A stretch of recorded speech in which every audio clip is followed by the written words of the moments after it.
On vient de recevoir une information très intéressante. Est-ce que vous vous souvenez de l'entreprise Comptoir du Bois de Brive qui est liée à Sylvamo et dont on a dénoncé ces derniers temps deux grandes coupes rases, notamment en Corrèze et en Creuse? Eh bien, on vient d'apprendre que cette même entreprise veut maintenant raser cette forêt. D'habitude, nous, on a les informations toujours une fois que c'est trop tard, une fois que la coupe rase est déjà réalisée, on peut la dénoncer, négocier pour que ça ne se reproduise pas, mais c'est rare de savoir à l'avance. Cette forêt, elle se trouve sur la commune de Saint-Thirier-les-Bois, en Creuse, et la surface qui doit être rasée, c'est 12,5 hectares. C'est assez grand. Ce qu'on va faire aujourd'hui, ce que je vous propose, c'est d'aller explorer cette forêt ensemble pour voir quelles essences d'arbres il y a, pour voir peut-être si cette forêt elle est dépérissante, ce qui expliquerait pourquoi il faut la raser ou pas. Alors, ce qu'on voit assez rapidement, c'est que dans cette forêt, déjà, il y a des chênes qui sont assez beaux, il y a des hêtres, il y a des bouleaux, il y a des trembles aussi, et puis il y a beaucoup de châtaigniers, dont certains sont très beaux d'ailleurs. Regardez, c'est super intéressant ici, il y a un arbre qui est tombé, probablement à la suite d'un coup de vent. Du coup, l'endroit où il prenait sa lumière en haut s'est libéré, il y a une trouée, donc la lumière est rentrée. Et du coup, ce qui se passe ici, un petit peu plus loin, c'est qu'il y a plein de petits hêtres qui en profitent de cette lumière-là pour grandir, hop, et qui poussent tout seuls. Waouh, excellent! C'est énorme. Là, il y avait un châtaignier à la base qui a été coupé, qui est reparti en plusieurs bras, comme ça, ce qu'on appelle les CP. Mais je ne sais pas si on se rend compte de l'épaisseur du truc. Il est énorme, il est vraiment énorme. Il est impressionnant. Alors là, il faut que je vous explique quelque chose d'un point de vue purement économique. Si on pense juste logique économique du propriétaire forestier. On va prendre comme exemple ce chêne qui est juste là. Il est intéressant parce que vous voyez qu'il est très droit, il est très haut, il fait à peu près 30 mètres de haut. On va se rapprocher un petit peu. Il est à peu près une épaisseur de 40 cm à peu près. Donc un diamètre de près 40 cm.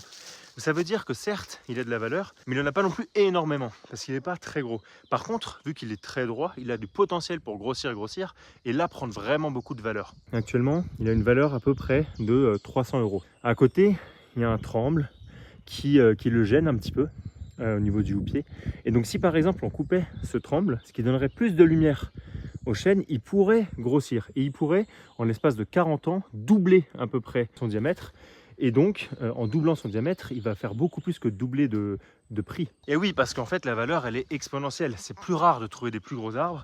Et puis, s'il double de circonférence, en fait, son volume, il va quintupler quasiment. Parce qu'en plus, il va grandir aussi en hauteur. Et donc, ça veut dire que cet arbre-là, dans 40 ans, il va pouvoir valoir à peu près 10 fois ce qu'il vaut maintenant. Donc 3 000 € au lieu de 300.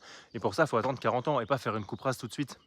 Alors là, on arrive dans une zone où il y a beaucoup de houx. Regardez. Vous avez peut-être déjà vu à Noël, il y a beaucoup de houx. Et le houx en forêt, ça peut être un problème parce que c'est un peu invasif et que surtout en dessous du houx, il n'y a pas grand chose qui pousse. Mais dans cette zone ici, c'est différent parce que les hêtraies à houx, donc les zones où il y a comme ça des houx, mais aussi des hêtres, regardez là, il y en a un par exemple. Eh bien, les grands hêtres avec des houx en dessous, ça s'appelle des hêtraies à houx et ça a une valeur ici patrimoniale et c'est des espaces, des écosystèmes qui sont classés. Alors là, il y a une zone où ils sont déjà allés chercher quelques arbres. Enfin, même pas en fait, ils sont passés. C'est pire que ce que je pensais. Ils ont ravagé le sol, l'endroit où ils sont passés. C'est-à-dire que l'ornière, elle arrive à peu près à la taille de ma hanche, quoi. Il y a 80 cm d'ornière. Ces grosses ornières là, ces trous dans le sol qui ont été faits par le passage de l'engin qui a créé la piste. Bien sûr, c'est pas une bonne nouvelle puisque le sol est en très mauvais état.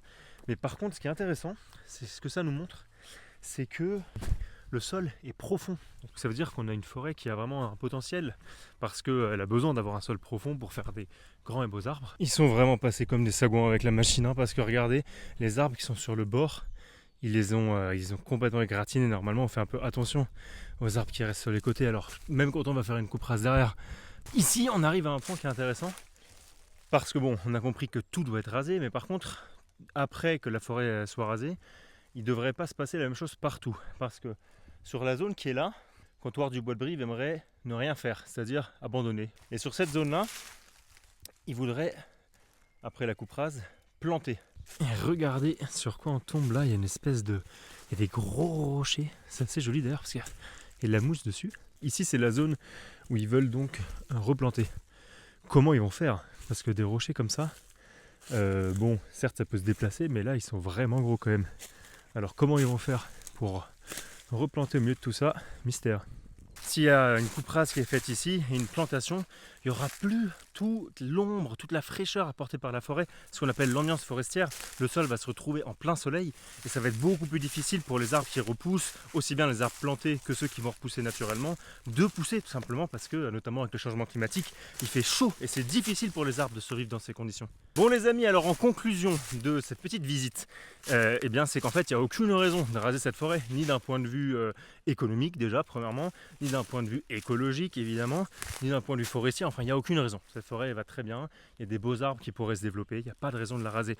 Donc Comptoir du Bois de Brive et Sylvamo, on va leur demander de ne pas raser cette forêt, on va bien voir ce qu'ils nous répondent, et puis si jamais ils s'entêtent à vouloir le faire, on vous préviendra et on verra ce qu'on peut faire pour éviter ça.